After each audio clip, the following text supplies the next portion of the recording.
All right, here we go. Ooh, Hi, David, everybody. Oh, sorry. What's up, Boz? You can keep talking. I'm just doing an intro here. Welcome to a special edition of Talking Elite Fitness. We got Lauren Khalil, Tommy Marquez, and competition director Adrian Bozman. We'll do it live. We are doing it live. And David, being late is lazy behavior. Yeah, maybe. But we were just talking about that. And yeah, not everything has to be a militaristic time all the time. I think place. Yeah, and I think that we were just, with the way that the games are run, militaristic time, the way that usually the broadcast industry is with, down to the second, it is nice to have a little bit of wiggle room every now and then. Boz, have you had some, what have you been doing since you got back from Madison? Well, I've been clearing a lot of land on my little slice, doing a lot of brush cutting, a lot of brush mowing. But no, I took a week off. Competition team usually has about a week where we don't talk to anybody or do anything, decompress a little bit, and then we've been getting back to it. Obviously next season is going to be a little bit different with the move and all that, so we've got a lot of details to square away before we can make some announcements. So we're kind of back to it. And I was talking with Sean a little bit before, and it's not like fever pitch like the run up to the games, but we're starting to ramp back up. So yeah, little time off, and here we are. Is it hard to totally decompress after the games? Because for me, at least, my mind goes two ways. One way, I want to talk to nobody. I want to go on an island. But then the other part of my brain is like, I have all of these ideas on how we can be better next year. And these are the things I want to do. What's the balance for you when it comes to that? Yeah, no, I think that's right on. It is like a weird balance to try to synthesize everything that you just saw and experienced and think that could be better with the straight up fatigue and exhaustion from a big event like that. So yeah, I don't know. For me personally, I feel like I can only synthesize kind of mass information like that when I do step away and allow things to kind of congeal just a bit. So yeah, it's a bit of both. I would say last year, and there's been years where I've come away from the games feeling a lot more beat up than I did this year, which is great that this year wasn't as bad. But I would say last year I unplugged too much, to the point where I came back and it was harder to pick up some of those threads. This year I feel like I got a little bit of a better mix. But yeah, it is tough. Ooh, Tommy. I thought we lost Tommy for a second. I know. I was like, where'd he go? Into action. Sorry, I'm coming to you live from Cedar City, Utah, and there is like a horse parade going down underneath me. I'm at the Iron Games, so helping support that event, but there's a lot of hubbub, and I'm up in they got me up in like some I don't know, venting closet, so it is like 1,000 degrees. Yeah, but big picture, Boz, was there anything of note that congealed during that time off that before we get into kind of the nitty gritty of it, that really kind of stood out to you? Oh, like what do you mean, like an absolute to try to do? Sorry, my mic's. Or just more so like, hey, sometimes like you mentioned when you take that time away, some things kind of can pop into your head about the weekend, or some things that stood out that maybe you didn't think with just that distance, that you can reflect on that. Like, you mentioned like maybe some people walked away not as beat up. I think a lot of, some people thought the test went this way or how it played out, something that just kind of like popped into you light bulb style, if you will. Yeah, I mean, there's a ton, but sorry, I'm having issues here with my microphone. The volume keeps spazzing out on me. Sorry. All right, how's that? You guys hear me? Wonderful. You sound beautiful. Yeah, okay, cool. I just did it again. Can you still hear me? Yeah, you sound great. Okay. The volume is way reduced on my side. Anyway, sorry. Yeah, there's a lot of things, but they're really procedural, and it's always kind of interesting to me what people want to hear about. And I'm like, it's kind of boring. I'm like, yeah, it was nice to be earlier with some of our scheduling and planning. That's a huge asset to the team. Like we collaborated across departments really well this year. I don't think that's particularly exciting for people to hear about, except for when it translates into something that happened that was cool on the field, stuff like that. So yeah, there's a lot of internal notes, but I don't know how interesting they are for most people that are just kind of fans of the sport. But yeah, I mean, I think that there's a whole host of things that we can push a little further than we did this year. But overall, I think it comes down to just being early and hopefully we can continue to kind of have these big collaborations. Like I think this year, more than any year that I can think of in recent memory, just leveraging the competition to do more community-minded things, I think was really awesome. The way that we had everybody participate with the benchmarks and so many divisions doing these different benchmarks, integrating that with the main site, integrating that with our app, integrating that with CAP programming. Like that was super cool to see that kind of all facets of CrossFit kind of moving in a single direction and leveraging the competition to do that. That was really cool. So yeah, doing more of that I think would be really, really cool. This is your second year now having programmed the games, your first like full season, like knowing you were going to do it. What lessons did you learn from 2022 that you not only took into 2023, but then applied in a meaningful fashion? Man. Sorry. All good. Honestly, I think simplicity was key. Like in 2022, it was unexpected that I was going to be in the hot seat. And so, there was a lot of, it wasn't last minute. Like that's not fair to say, because it did happen early in the season that Dave got fired. And then, it was on me to program the games. So there was planning cycle for sure. But it wasn't as long a runway as would have been nice. And it was also like, okay, you have this blank canvas, you're going to run with a lot of different ideas. And that was great. But I really wanted this year to be more classic. Let's return to the basics. Let's try to challenge the team to be really kind of bread and butter CrossFit that shows really well, shows the athletes in a really positive light, and kind of returns to just kind of the classics. I think that there is a big push sometimes for spectators and fans to believe that everything at the CrossFit Games has to be like so out of reach for the average person, versus just, hey, these are really tightly crafted events that show a great race, because that's really useful too. So yeah, the challenge for me personally was, okay, let's craft something that's really classic and a kind of a return to basics. With Dave, sorry, go ahead. No, you good. Just with Dave back in the fold and going to the CrossFit Games, what was that collaboration between the two of you as you looked at the big picture of all the tests in Madison? Wait on microphone. Yeah, sorry. I don't know what is going on here. Every time I speak, the audio levels of my mic just might be trying to tell you something dramatically here. Yeah. You sound crystal clear. You sound great to us, man. Yeah, I know. It's like that weird, it's like some sort of interrogation trick where it's like you can hear yourself and then all of a sudden you can't. And so train of thought. So we're doing that on our end, is we're trying to get you, off kilter a little bit. Yeah. I'm unflappable. You can't. Anyway, I'll try to do my best here. Question about collaboration. It was great. Like Dave and I have worked together so much. Geez, man, I've known Dave since 2006. He's been my friend, my mentor at times, my boss at times. You know what I mean? So like, it's been great to have him back in the mix. I think the hardest part about it was just the timing. Obviously, he got thrown back in the mix like 5 weeks out from the event, which there's so many moving pieces. Trying to be read in that time frame is difficult enough. And then trying to take a look at things with a critical eye and kind of lend some constructive criticism. I mean, that's tough under that time frame. But yeah, overall, we worked together really well. Like the timing, as tight as it was also fortunate because it was right before our testing week. So it was announced that Dave was going to be back in the mix. We're like, okay, cool. Literally the next week we had our big testing week, which meant we all got to be in the same place at the same time. And we got to run through what at that point is always like it's a pretty solid draft, but there's a lot of change that you expect. And so being able to run through that together and make those changes on the fly was awesome. I think if we tried to do that after the fact, it would have been way messier and a lot harder. And so with that in mind, was there any like minor tweaks or adjustments during that testing week that like Dave's critical eye added to? Because I know obviously there are elements of style, and I'm curious to see where he might have hopped in and made a couple of tweaks. Yeah, I mean, I would say like the final event was very Dave heavy.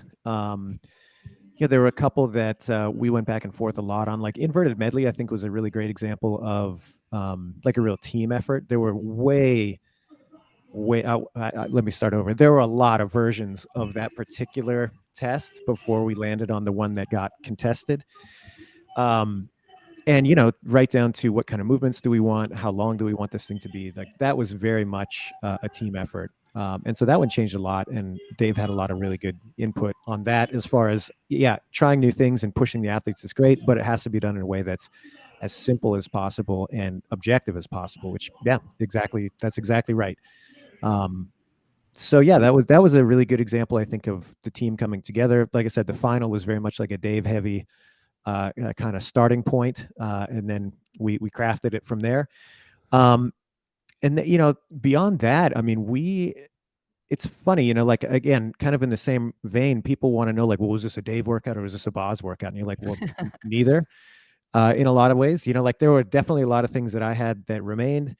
But there's definitely a lot of things that we went back and forth. And it's such a strange kind of way to conceive of it, in my opinion, because it's a crafting, and necessarily the end state is going to be different no matter who's involved. And if that's not the case, it's, you know, you're not really pushing it as far as it needs to be. So I don't know if that makes sense, but it always kind of weird to me when people want to attribute like specific authorship. It's like, most of the stuff was starting point from me. Most of the stuff that ended there, sure, I was still, if you want to attribute it to somebody, it was me. But that discounts so many other voices in the room that filter through, that it's really not like I don't know. It's a weird reductive way to look at it, in my opinion. I'm really interested about the process of this. And for example, if you had to write a story or an essay, you would probably start with your notes, and then you would make an outline, and then you would write it. How do you go about coming up with the tests for the games or semifinals or whatever it is, from, okay, I need to program this, to here are the final things? And so I guess the short question is, what's the sort of the creative process that you go through? And I know there's testing and things like that, but just you yourself to get these down on paper before you're ready to hand them to somebody and say, okay, let's test these. I mean, you start with the big picture, right? You start with concepts that need to be tested to make the overall experience as good as it can be and as bulletproof as it can be, and then you whittle it down. I mean, I think there's a line about creative writing. It's like all writing is editing. And I think that it's very similar in a process like this, where you have, okay, here's the biggest, broadest expression that we can, and then you start looking through the filter of like, okay, well, for this phase of competition, can we do 16 events? Well, it's probably not appropriate for the open. Okay, well, let's pick the 3 most, critical, and see if we can't expand around that. And so that kind of filter happens at each stage of competition. So, okay, semis, how much time do we have? How many athletes do we have? What kind of profile are we looking at to be able to test these guys as far as gear? And then you weigh that against your best laid unfettered plans, and you start to hack away at it. Again, it's kind of hard to describe it. It's like, Sean, sit down and tell me how you paint your picture. You're like, well, first I choose the green, and then I go to the blues, and then I come back around and I fill in the reds. It's like, it's probably unlikely that it happens in such a linear fashion. But that, like, if you need a codified way, I guess that's the starting point. Yeah. Sean's a Bob Ross guy, so that's how he paints. There's no mistakes. There's just happy little accidents. Yeah. Yes, exactly. So. But then now after you get these down on paper, and you mentioned, discounting the amount of people that are involved in this, what is the process then look for once all right, I've conceptualized this thing, I have an idea of kind of how I want it to go. Where does it go then after that, as far as like people you run it by, how many times you test it, what the revision process looks like? So from now, okay, we got something on paper to final product. What's that? Yeah. And again, it depends heavily on the stage of the season. So if we're talking just about the games, it's me drafting a lot, me hating my own ideas a lot, me, stressing out about a lot before anybody ever sees it. Me doing a bunch of analysis on a bunch of hypotheticals that ultimately don't see the light of day a lot.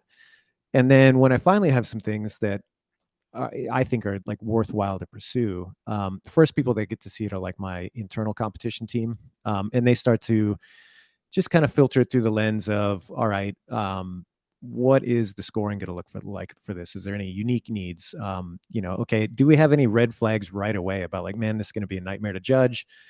And then the second follow-up question is like, okay, if this is going to be a challenge for us to officiate, is it worth trying to pursue a way to do that? Because sometimes it is, right? Sometimes it's like, yeah, we should work to solve this problem because it's legit and it needs to be part of it. Cool. And there's other times where it's like, no, this is way too much trouble, and it's not really driving anything forward, and so therefore we should consider a different approach. So a competition team gets to see it. I go back and noodle on it some more. Then we start building schedule and things like that around it.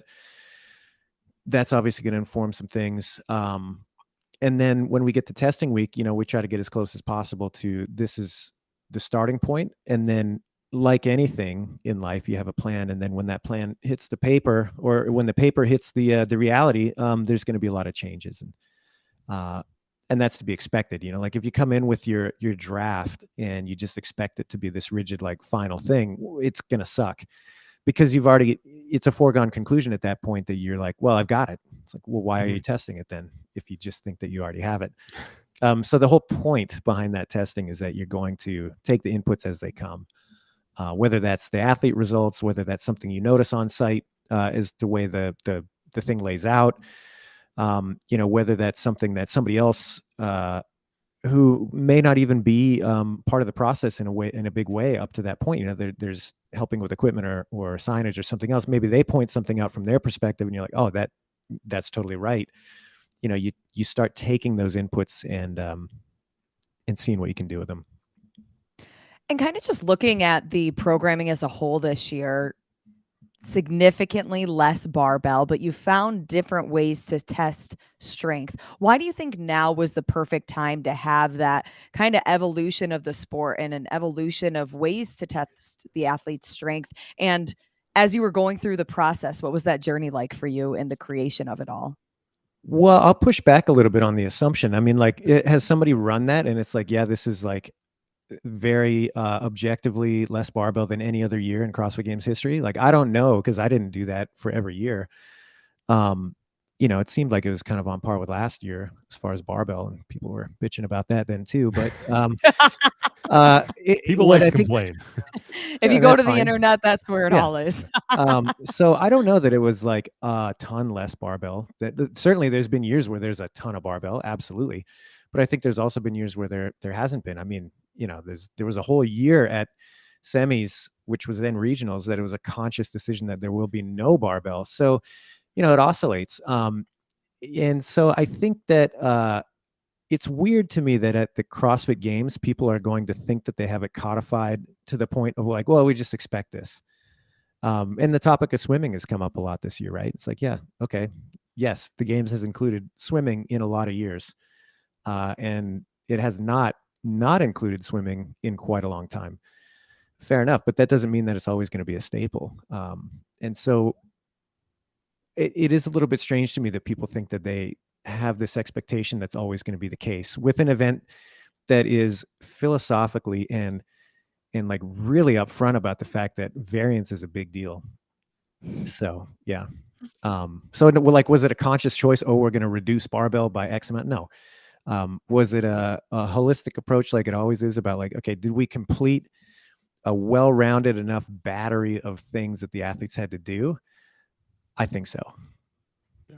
Well, with that in mind, and going back to the testing idea, I know a lot of testing does take place once you get to Madison with the demo team on the competition floor. And I'm always interested if what the kind of tweaks happen there, because it is close to the event, but there is always expected that some things could be changed or adjusted based off of the real-time feedback of taking place where it's supposed to take place. And was there anything major or at least significant that you walked away from testing that with the demo team in Madison this year, or anything that kind of reinforced your thought around like, hey, yeah, we're on the right track? I mean, it's really hard to say. By the time we show up to Madison, most of the stuff there is going to be pretty close. Like a lot of the stuff that we're going to test extensively in Madison is the stuff that has to be site specific. So, okay, anything that's on the turf on that field, we need that turf and those conditions to be able to test appropriately. You know what I mean? I think anybody who's done like a sled push is pretty hip to the fact that if I give you a weight on the sled and I say, okay, Tommy, you're going to do a 200 pound sled push. That's meaningless unless you know what that sled's going to be set on, what kind of sled it is. There's a whole host of factors there that are going to make the difference between whether or not that's an easy or a hard push. On paper, it gives you no information. So a lot of the unique elements like that, they're going to need final stamps of approval. But like, I don't think of it. It's weird being like, okay, we're a month out now from some of that on-site testing that we did. So like, I don't have anything top of mind that was, oh yeah, this was a radical change that beyond what was normally expected. Well, and kind of speaking to the sled push, were you surprised to see how much more some of the athletes were struggling this year in Alpaca versus Not last surprised year? I at know all. there was rain, but No, that was exactly how it played out last year during testing. And so, the fast-paced, let's call it the, alpaca on ice, let's say that was like, okay, you guys are not getting what a you little- envisioned. Well, it's not what I envisioned. It was just, that's the conditions on that day. Yeah. And so, yeah, we absolutely knew that. Yeah, it was going to be a much different event. I don't want to go through event by event and test by test here. You guys did a great job of doing that. You and Pat did on the Very Not Random podcast. I recommend everybody go and listen to that if you really want to dive into these things specifically. But there are some things I'd like to ask you about with certain tests. And the first being ride, the opening one. And this is a point you brought up with Pat, is that most athletes are used to sort of, okay, we're going to do this for X amount of time, or I have to complete X amount of laps and I'm done. And that was not the case with this. It was, to quote something that you said repeatedly to us in the broadcast meeting, a race to the finish. What was Yes. the motivation behind wanting to construct that test in that fashion? Well, this is something that I think CrossFitters sometimes do a poor job of when they are, looking at CrossFit as a sport, is they expect it to be completely codified with what's happened before. And so if it doesn't fit this narrow kind of, well, it's 4 time or it's 4 reps, we don't know what we're looking at, whereas if you look at other sports, they've solved a lot of problems that we will encounter with some of these events that we borrow from them. So cycling is a great example, right? Okay, there's plenty of different cycling events, cyclocross being one of them, where if you're going to establish a winner, and it's hard to have a system in place where athletes have to keep track of a lot of laps around a track, what you do is you have them race for a certain time frame. And then to avoid the situation of like, okay, well, how do we rank people that are still on the course when the race is, quote, over? It's like, well, you just keep going until you get back to the, starting or finishing point. And so that's exactly what we did. So that wasn't set out to be like, okay, we're going to try a different format here. That was set out to be, okay, we want a sustained long effort. We want it to be about a 45-minute effort. How do we then rank people that are still on this course that's about 1.5 miles long with any sort of certainty if they get time capped out there somewhere in the field? Well, this problem's been solved for us by plenty of other cycling events. So let's just borrow from that. I want to circle back to the alpaca real quick, because I thought you had some great insight with Pat on that. And a couple questions immediately popped into my head. Now, granted, last year's kind of curveball was unfortunate, but considering that you were able to reintroduce those rope climbs at semifinals and seeing how it played out this year, do you ultimately feel like maybe this year ended up being the better time to do it in full, given all of that? And then second, were there any other considerations around where that puzzle piece was going to fit in the weekend? Yes. To answer your first question, yeah, absolutely. I think that having the athletes get, I wouldn't say a practice run, but they definitely got a taste of that movement during semis. And it gave us confidence too, because everybody who's there, presumably wouldn't have a serious problem with that movement. They've already shown themselves to be, to have some aptitude, now, obviously with different conditions and, a very different style of event. But the fact of the matter is they've all proven that they could do it and do it well. So yeah, in that way, I do think it was probably a better year to bring that in. Now, that being said, I do think it's a little bit unfair for the 22 athletes in the sense that would they have been just as capable? I believe yes. Just because they haven't seen something in that way doesn't mean that they wouldn't be able to do it. And we see that over and over with these athletes. It's like, oh yeah, I don't know if I can do it. And then they go out and smash it. That's kind of the point behind being CrossFit, right? So Better in that sense that like, yeah, we had more confidence in more of the field being able to take it on. Yes. But I don't think that would have meant that necessarily last year, less athletes would have had success, if that makes sense. What was the second part of that? Considerations around where that piece fell in the weekend of programming, because, you know, Yeah.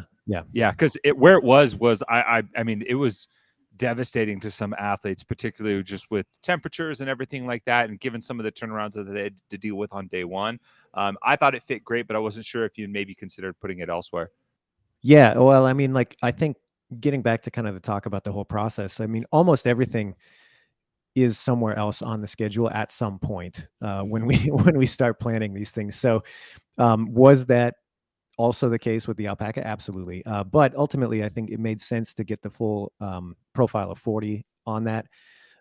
You know, it was a heavier test. Getting back to this idea about like strength and barbell being synonymous in people's minds, it's like, yeah, okay, you're right. We didn't have like a heavy barbell early in the competition, but man, you ask any competitor if that was a heavy event or if that was just kind of like a puff and pant event. And I mean, I think it's pretty obvious which way that one fell. So, what, puff and pant? Say so. I've never heard that. I like before. puff and pan a lot. That's the I'm third category. picturing You got that now. you got 4-time AMRAP and puff and pant. Yeah. But yeah, I think like right first thing in the morning was necessary for that one because we knew it was going to leave a mark, so to speak. So that was definitely like, okay, this got to be early. This cannot be like a third event of the day. So what is that balance of you want to leave a mark and you want athletes to not feel great going into certain events, but also not wanting them absolutely obliterated early on the competition? Well, I think that's again, like I don't like personifying some of these things as much as like, oh, we want this to leave a mark. It's like, no, that's not really the approach. The approach is, yeah, this is likely to be a significant effort, but it's not like we're trying to create a hole that athletes can't get out of. They're going to do that naturally by it's competition. You have to put it all out there. That's just the nature of the beast. So it's not as explicit as like, okay, this one needs to be difficult to recover from. That it's not really framed that way. But on the other hand, I think that there's certainly some clear examples where you're like, man, this is going to be a very difficult event. And coming into this with like 2 or 3 events on the same day already ahead of it is probably not in anybody's best interest. And that was definitely one of them. Well, then, so how granular do you get with things like interference? Because at some point at the CrossFit Games, it's inevitable, right? Like, yeah. You're going to wake up feeling like you got hit by a dump truck on day 4, and at least sometimes. And so I'm just genuinely curious how much that factors into your overall programming. Man, I would say it's probably lower on the list than most people think. You know, that's kind of one of the final considerations I would say is when you have it all mapped out, you're like, okay, let's look at the interplay of you know, recovery and time and things like that. It's not that it's not considered, but it's not like primary, I would say. I wanted to ask you about moving forward here, the Helena, because that was one that so fun. when there was one on paper that when I saw, I'm like, oh yeah, okay, this will be cool. Then I watched it and I thought it was awesome. Like it may have been my favorite one of the weekend. But I know you got some feedback about loading and things like that, and how this was like an open workout. And why did you program this for the big dogs? And I think the answer that you gave on your chat with our good friend Pat Sherwood was something I had never thought about. So why were you okay with just being like, well, you know what, we're going to make it bar muscle ups and we're going to keep 50-pound dumbbell, we're good to go? Oh man. I come back to the well on this analogy all the time, where you have these accepted events that human beings have contested in forever, and there's nothing about those events on paper that the average person cannot do. So, for example, any one of us could go out right now and have an impromptu long jump competition. Maybe the distance wouldn't be that awe-inspiring, but we could all do it. What is really crazy is watching the best and how far they can project themselves and how, graceful and powerful they can be while they're doing it. That's a huge component And so I think Helena is very important in that scheme of things, where no singular element of that is so intimidating to somebody who's been around CrossFit for a while. It's like, okay, yeah, you can make the argument that, it's a lot of muscle ups, and sure it is. And, it's okay. Unbroken sets of 20 on the snatch. If you have to be competitive doing that, it's not nothing for sure. But there's no single element that's like, oh my God, this is just going to wreck me. But when you combine it and you have to race it, that's a very different scenario. And I think that's true to what a lot of CrossFit is that on its face, it doesn't have to be this like showstopper to be effective, and it doesn't have to be the showstopper to sort the best. The intensity that's brought to that is a huge factor, and that's something that I think a lot of people that are familiar with the CrossFit ethos and methodology are very comfortable with. But I think sometimes at a competitive level, for whatever reason, optics seem to take precedence over the effect or the intensity. Mm-hmm. At any point, did you consider increasing the weight of the dumbbell? I mean, there was like loose discussion around it, but I was always pretty clear from the get-go that it wasn't going to be heavier. And particularly when it came out that like, okay, we're going to be doing this on the same day as the alpaca. It's like, well, they've got 70-pound kettlebells right there, and 53-pound kettlebells for the ladies. It'd be kind of weird to double that up with the dumbbell weight. And again, I think you would have a very different effect. Like when I used to do seminars and talk about the programming lecture at like level 1s and level 2s, we would talk about this concept a lot, where it's like, okay, if I took a workout like Fran, I can make it harder by saying, okay, Tommy, you and I, we're going to do 21, 15, 9. Instead of thrusters and pull-ups at 95 pounds, because, we're super fit and we're just total badasses, we're going to do 42, 30, and 18. But that's not enough, because we are so fit. We're also going to do thrusters at 185. And that's also not enough. We're going to do thrusters or bar muscle ups. So here we go, Tommy, me and you, thrusters 185, bar muscle ups, 42, 30. Why me? I mean, why not? Obvious You're ready. reasons. You're the fittest one here.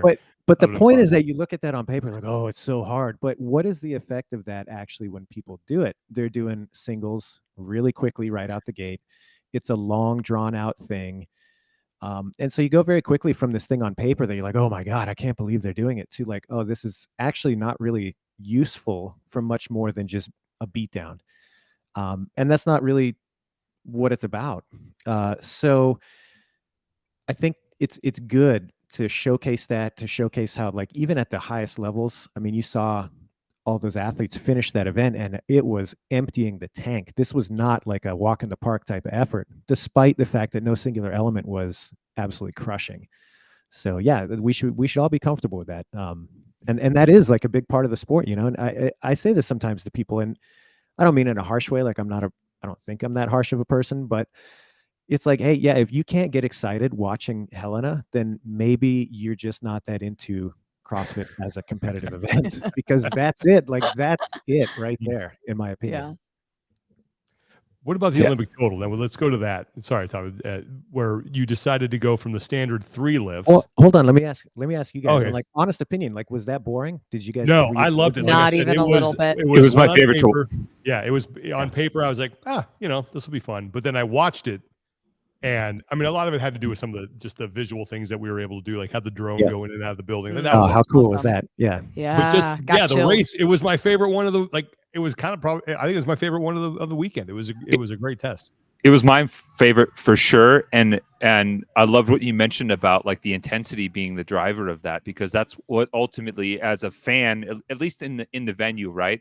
Everyone knew that the athletes coming in the door, they could not chalk up, they could not take a break, they could not go anything but pin that accelerator to the floor during those last ones. And in that instant, that like sense of urgency and almost like anxiety that it creates, where you're waiting for someone to slip up, or you're waiting for that little like mistake to happen, I think is so much different than like you said, like the fast singles type grind slog workouts.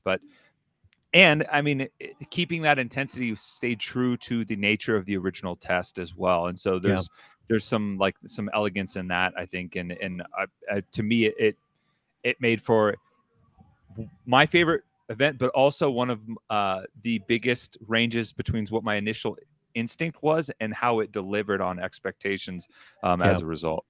No, that's awesome. Well, and again, like just to kind of think big picture, you jogged my memory on something there where, you know, there's going to be times where you absolutely want this pedal to the metal. There's no opportunity to strategize. I mean, the strategy for Helena, if you wanted to win, was like, okay, I got to go fast on everything, and I cannot strategize how I'm going to break up my sets. You know, like you break up your set, you're passed by. That's just the reality.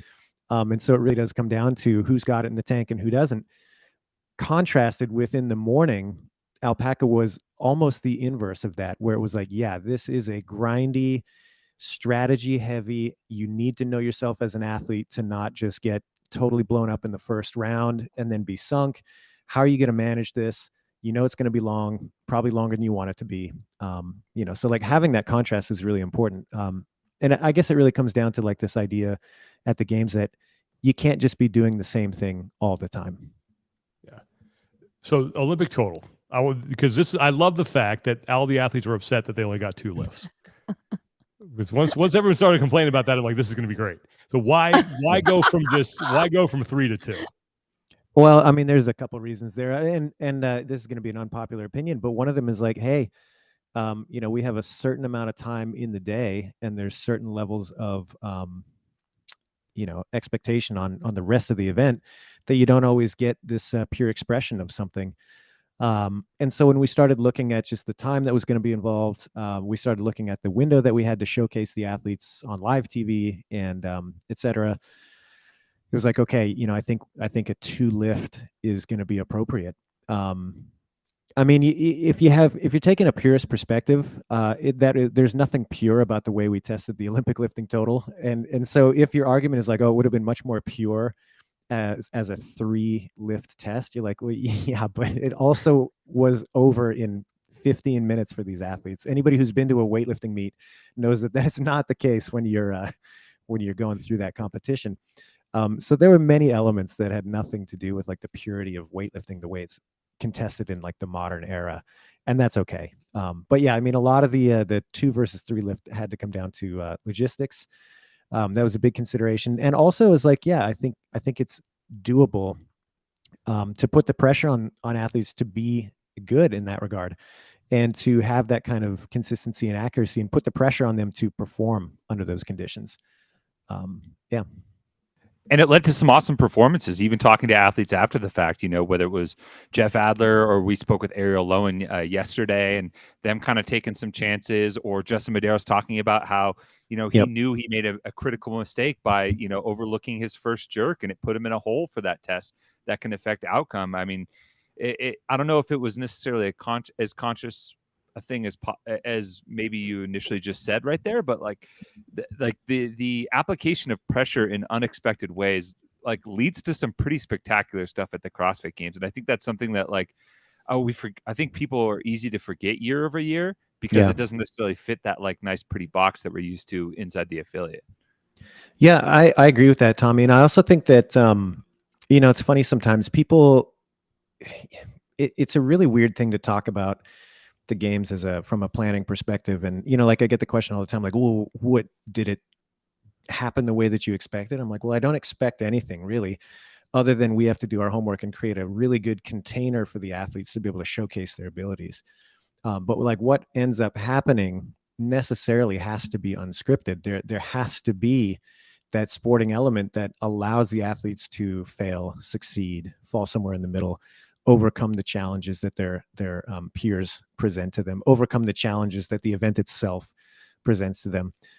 You know, and if you think that you're going to come into something with as many variables as the CrossFit Games, both just from the profile of athletes and the number of things that these athletes are going to be expected to do, if you think you're going to come into that and you've got every I guess outcome kind of mapped out, and an expectation built around that, it's like, what are you doing? That's not the case, you know. And I don't think that's the goal. The goal is to have, like I said, you set the table in the best possible way, and then you let it play out.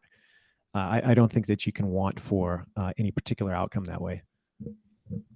So when you look at last year's programming, I think we can all remember as the Capitol being so incredibly iconic. Was there any pressure, whether from yourself, from anybody outside the space, to try and have something equally or more iconic as that this year?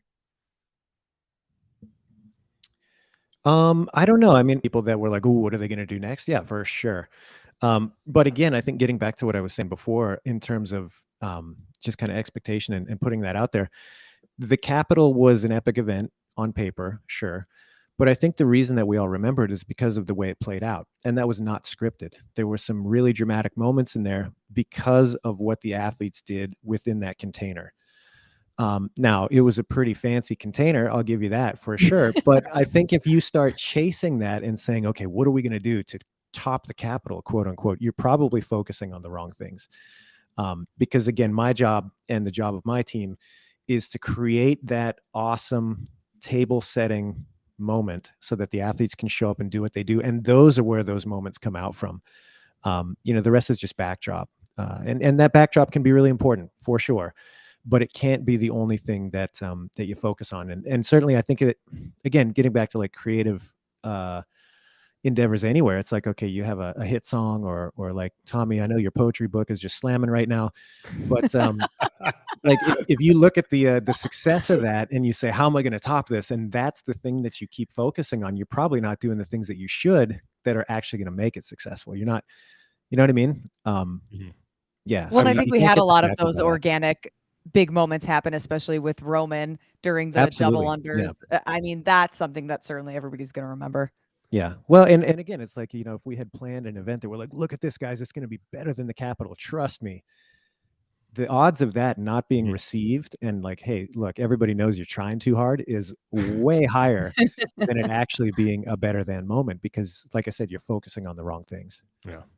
I'm glad you have faith in my poetry. At least someone does. I often value myself as a misunderstood artist, but as far as like the container is concerned, one thing you mentioned in your discussion with Pat was the thought around LSIT pull-ups during the inverted medley. Oh yeah. And that started kind of kicking the wheels in my head. Like, all right, well, if that was maybe on the table and shelved for later, what other stuff was there? And I don't know if you can share. I don't want to give away my list of secrets. Come on. No. Just But some of you them. gave away one. You gave Pat one. You can give us one. Come on. I think Spread that's the wealth. probably good enough. The LSIT pull-up, I think, is a pretty good little Easter egg for those that want to get out there and train. But yeah, I mean, and I'll say the same thing that I think I said this to Peter the other day, where it's like, yeah, some people want to pigeonhole me as like, okay, it's just going to be like goofy tricks from here on out. I'm like, man, I think I'm actually probably more sensitive to not going down that road than most because like I know how deep that well goes, and now it's not necessarily useful for a well-rounded athlete that's focused on GPP. But there are certainly things that we haven't done that I think athletes should be playing around with. Well, along those lines, I feel like, and maybe Dave did this too, and I just didn't pay close enough attention. But you mentioned something about CrossFit Kids with Pat, and I feel like you are delving in trying to get back to, like you said, like the basics, and that you have delved way deep into the history and the journals and all the material that's out there with CrossFit to pull from it. Is that accurate? And if so, like, why do you think that's important? Oh, I don't know that it was as conscious as I look back and was like, oh, this needs to be a part of it. Insofar as like, I'm a barnacle, Sean. I've been around CrossFit for a long time. I've lived all of this and I've been pretty close to the source for a long time. So the fact that some of these things hadn't made their way in just seemed like, oh, this is a natural time to do it to me. It wasn't necessarily like a gotcha. Oh, we look back and here it is. So no, I don't, and I don't think this year was any different as far as like, it wasn't like a real look back and, oh, we have to include this. I think where the look back is most useful is, for inspiration, because it, like with something as broad as CrossFit, there's always going to be things that you go through cycles where you're really fired up on and that you're really involved in. And, necessarily because you're putting attention on that, you can't be putting attention on everything else. That's the juggling act of like a general physically prepared athlete, is that you're always kind of like trying to get back to some of these things that you can't always include in your training all the time. And I think programming is going to go through similar cycles where you're like, oh yeah, we hadn't done something like that in a long time. It needs to be brought back to the surface to remind people that this is important. So yeah, looking back for inspiration for things like that, I think is really important. Isn't that part of just being like fluency in general? Like I think back to like the parallels to language, right? Like at some point you stop thinking about conjugating verbs and you just do it, right? And then as you expand your language and you use it more, your ability to pull from that well becomes second nature and second hand, and leads itself to some really cool things. And I don't know, like that's more a statement than anything, but I do think that there's like elements of what have made you and Dave both good programmers in that regard, is having that background on the level 1 seminar staff and being around for so long, and I guess being a barnacle, if that's an endearing term. Yeah. Yeah, I think so. And yeah, like I said, I mean, I think anybody who's been active and like involved in physical culture in any degree for a long time, you're going to go through that process of falling in love with something, falling out of love with something, coming back to it and being like, oh man, I forgot about this thing and now I'm back in love with it again. I think that's just normal, especially like I said, when you have something that involves so many moving pieces and so many areas to draw from. Like that's the cool thing about CrossFit, is it really can be a lifelong pursuit, because there's so many things to develop. Like you're never going to get to the top of all of those mountains. It's not possible. So yeah, it keeps it interesting. When you look back on your last 2 years now, what are the things that you're most proud of in your current role that you've been able to accomplish? Oh, that's a tough question. I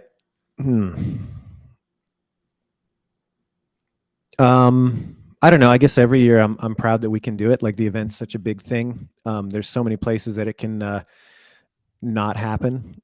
Just in terms of like the logistics to pull it off are insane. So to be able to do it every year, I think I'm proud of that. To be as involved as long as I have, I'm proud of that. I don't know if that I have any like big specifics. I guess I'm proud that like last year I carried the games in a way that I'm not Dave. I'm not trying to be Dave. And I was able to do it in my way. And I think it still rang true to what the event was, even though there were a lot of differences. And then I guess I'm really proud that moving forward into this year, that Dave and I could collaborate so relatively seamlessly, that despite the challenge of like jumping right back in and, having such a short time frame to be able to finalize everything. So I guess that has given me a lot of, renewed confidence that like, oh yeah, I have a lot of experience doing this. And like when we work together, we can do really cool things. Yeah. Are you able to pick whether you liked this year's programming or last year's programming better, or is that an impossible decision to make?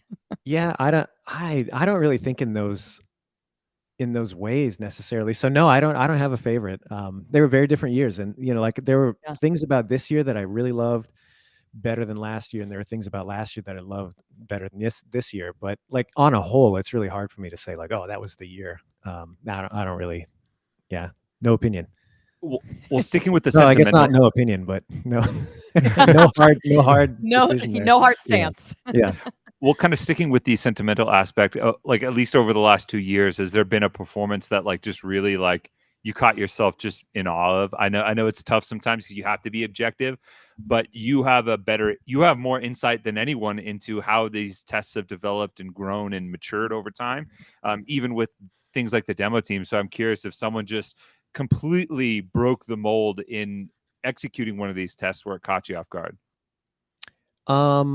Offhand, I don't have like a single example that jumps to mind. That's one of those things that like I kind of have to get back into that moment before it really starts flooding back. But I think one of the most impressive things this year was Jeff Adler's Saturday performance, like his whole day, because to me, that is such a reflection of CrossFit and what we're trying to get at.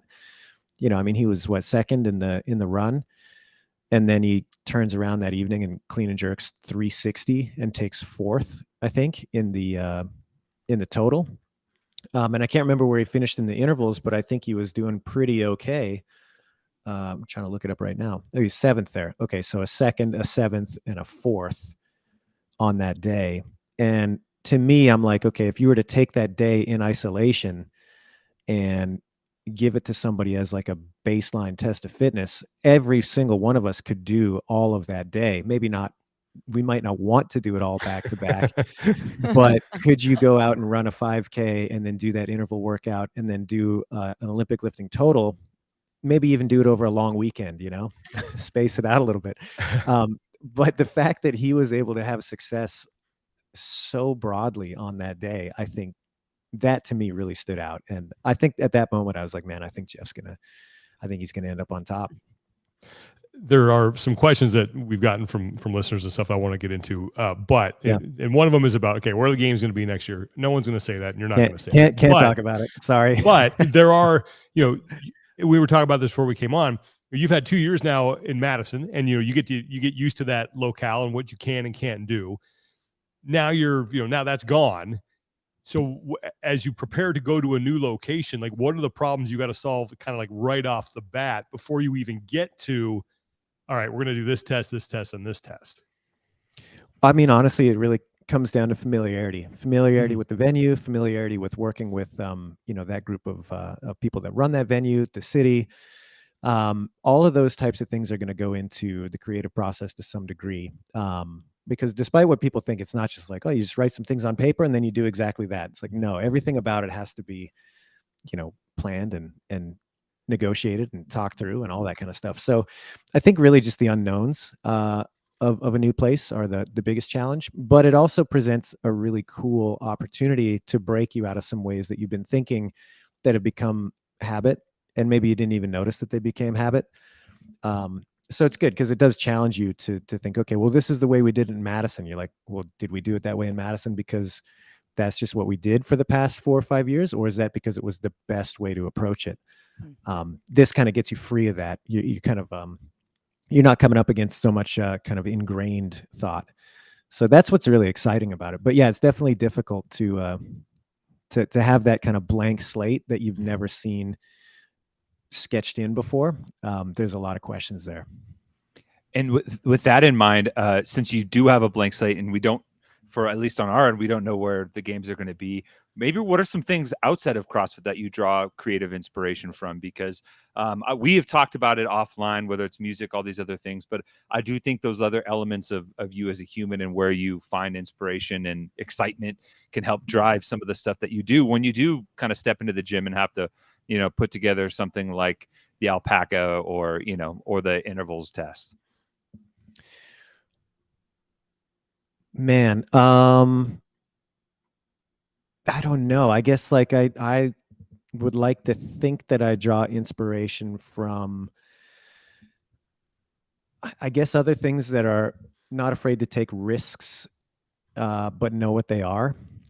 And to me, that's kind of what the CrossFit Games is all about, is like, yeah, we have to take some calculated risk to push the athletes, push the event, push the interest in it.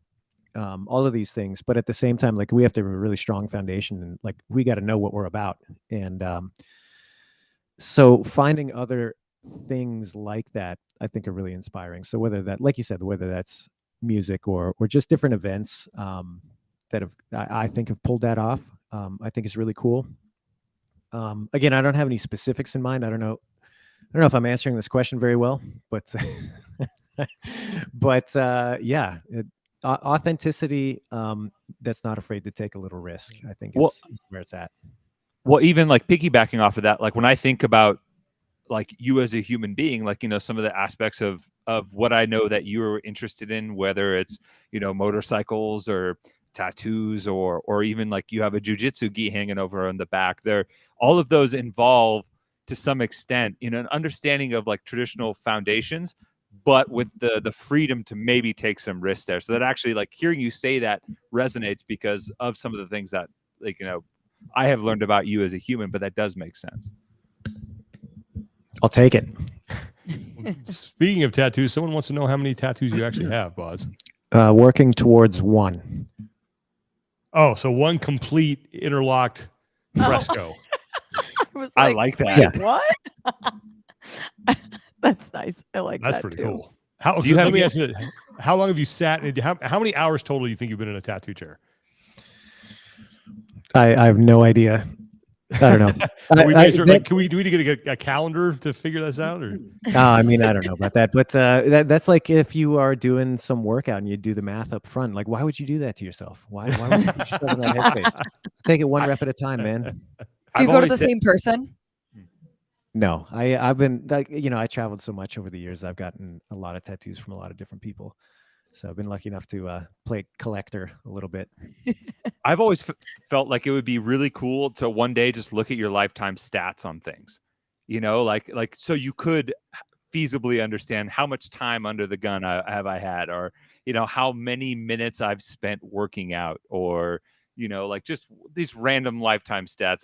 That to me, that's just like one of those like dumb want shower that? thoughts. no? Yeah, I don't do. know, man. I don't want that for That'd be me. pretty miserable. It's like the Grand Theft Auto of your life, right? I Like, know. can you I do that in some of If those I could games? just look up like how many chicken tenders I've eaten in my life, like throw that around at a What would cocktail you party. What would you do with that information, Tommy?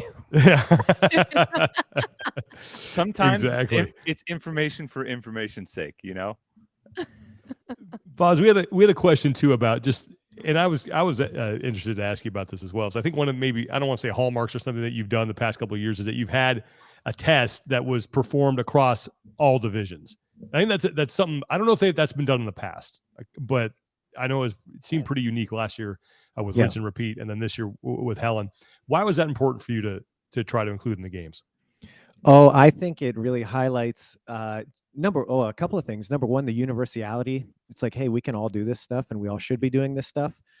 And then number two, I think it really highlights just the difference between what it means to be top of the heap versus just somebody who's an enthusiast in their garage or at an affiliate or whatever.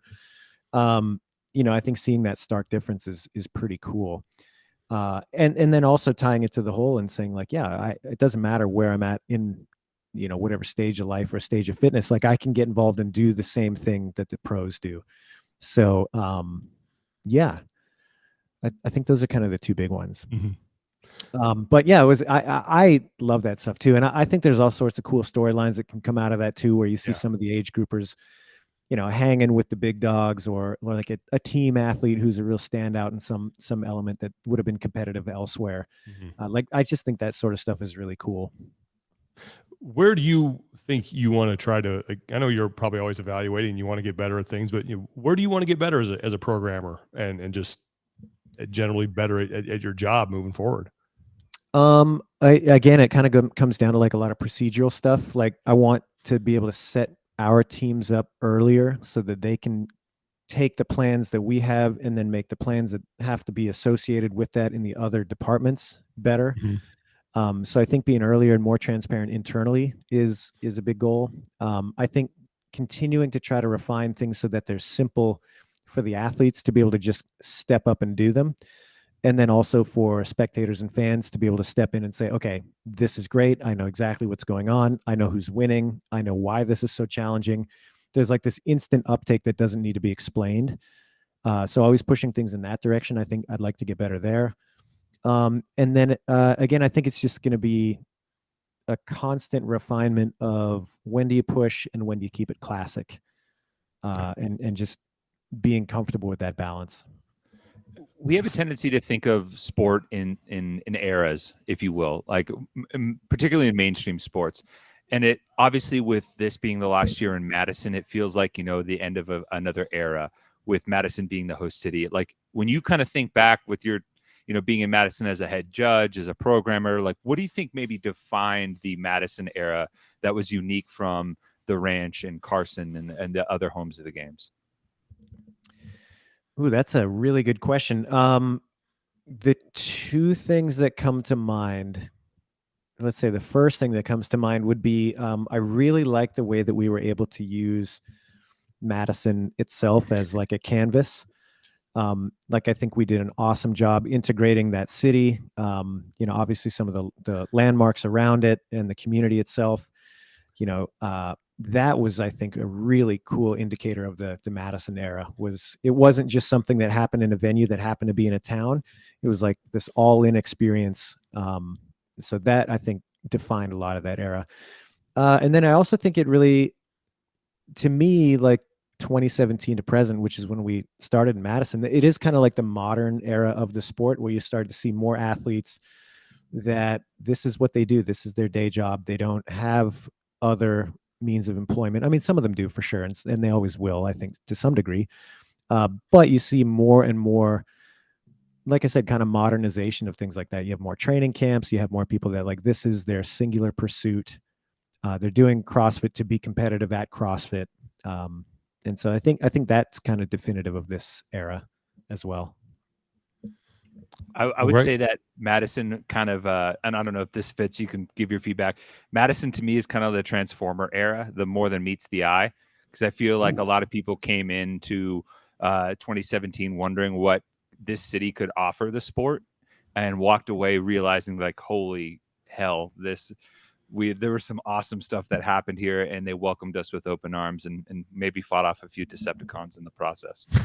Yeah, no, I agree with that. And I think that's a really interesting point, in the sense that, sometimes I think analysis is only surface level in a lot of ways. And so, like, the knee jerk of, like, we're going to Madison, and there were people that were like, what are you talking about? Fair, I guess, if you're not familiar with that city. But I think what that kind of attitude discounts a lot is, hey, you got a badass team that is, I mean, many of us have dedicated our entire lives to doing these types of things, with relatively singular focus. It's discounting the dedication that the athletes have to being awesome. It's discounting the passion that the community is going to bring, via volunteers, via spectators, via all the vendors that are going to show up. Like, there's so many other things that make the event what it is, that extend beyond the backdrop. And like I said earlier, like, the backdrop is cool and it is important, but at the end of the day, if that's what you're waiting on for the event to be like a success, I think you've missed the point entirely. You know what I mean? It's not like go back to a music analogy, right? Like, if I have a favorite band, I'm not disappointed that they're playing Milwaukee. I'm like, oh, they're going to play in Milwaukee? Lame. Like, no, I'm going to go. And if I'm close to there, it's going to be an awesome show, because I know these guys are going to kick ass, and they're like, that's what they do. So to me, it's kind of no different. And like I said, I'm not trying to discount, like, of course, location matters. Of course, some of these things are like a big deal, no question, but they can't be viewed as like this singular element that's going to dictate whether you like it or not. And again, if they are, then maybe you don't really like the thing. Yeah. You like something else. Just final questions to kind of wrap up here. But when are you going to get started on next season? Oh, it's already, I mean, we're in it. I figured as much. Yeah. All right. Oh yeah. Any I know the answer to this, but I'm going to ask it anyway. Any little hints or, teases you want to drop? No, I mean, the classic is just the Clubber Lang, right? But I don't think that's necessarily accurate either. No, I mean, it's just it's going to be great. I think I don't really have any hints to drop. No, I think anything I'm going to do is going to be a disservice to what's actually going to come. So just wait and see. And it's like the anticipation before unwrapping your Christmas presents. Some of that's good. So just enjoy that moment. Well, Boz, thanks so much for taking the time to do this. We always enjoy talking with you. Hope that you got to enjoy some downtime. Don't jump into everything too quickly, because I know you got a big birthday coming up. Ramp up. You got a big birthday coming up. I'm not going to tell everybody what it is, but you're going to be a second-degree master. So congratulations on that. Hey. That's right, coming up. Yeah. Well, that's good. I can wipe the slate clean and start PRing. There you go. Yep, absolutely. Well, Boz, thanks so much. Thanks everybody for watching. Really appreciate it, and hope to see you soon, my friend. Yeah, likewise. Thank you guys for having me.